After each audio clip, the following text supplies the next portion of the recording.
Today, I want to talk a little bit about relationship building and trust.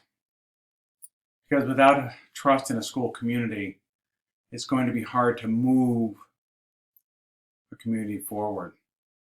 So the school leader has to be part parent, part psychologist, and part therapist. Think of a time when you worked with a successful team of teachers or administrators. What was the job you were hoping to perform? What was the outcome you were looking for? Did everybody work together?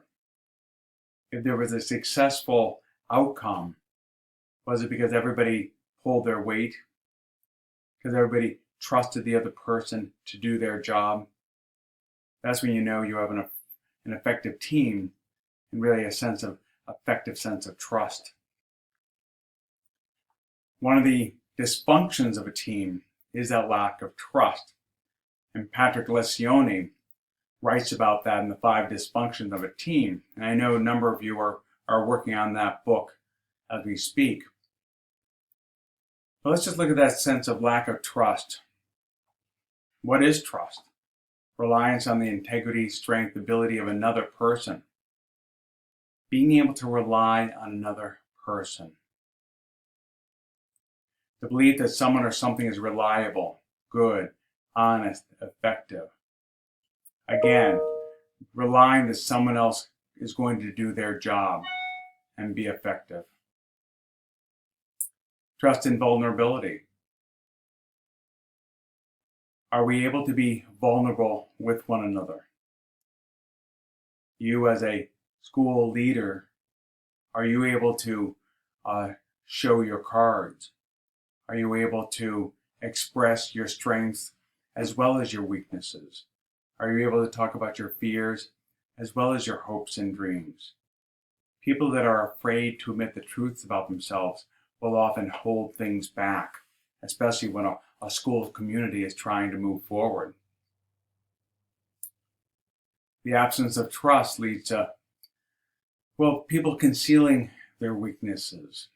And so rather than being able to move ahead and grow, they've concealed that where they may need to grow.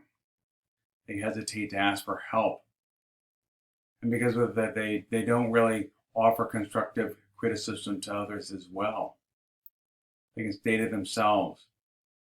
The person who doesn't trust can jump to conclusions. This person may be the one who spends most time on gossip because it's easier to be kind of proactive in tearing people apart rather than waiting for them thinking that they're going to tear you apart. If given constructive criticism, they can really hold a grudge rather than seeing it as a positive move. They can become passive. They can follow rather than lead. And they're less likely to try new things, innovate, and experiment.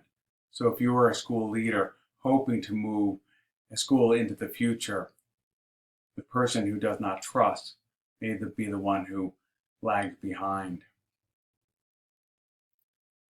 We did this exercise of developing a little bit of trust. I think this was our first class. And as we sat in a group of 4 or 5, just the idea that we weren't going to take notes, we were just going to listen to one another. No asking questions, just listening. And each person had 5 minutes. And even though this class has been together since September, there was a sense that we had learned something about each other that was valuable. We kind of learned to get a little more sense of what growing up was like, what our values were, how were they developed, were there challenges growing up, and what did we learn from them? I think we shared an embarrassing teaching moment, and doesn't each of us have one of those daily?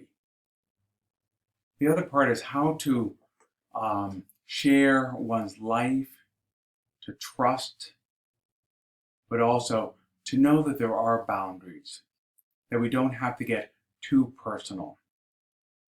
And so to really find that medium, that happy medium of what we share, what we may not share. But let us continue to grow in that sense of trust with one another in a class. But also, what are we learning about how we can develop that sense of trust with colleagues? And as we take on school leadership, how will we engender that sense of trust with our teachers? And how will they help develop a culture of trust within the school?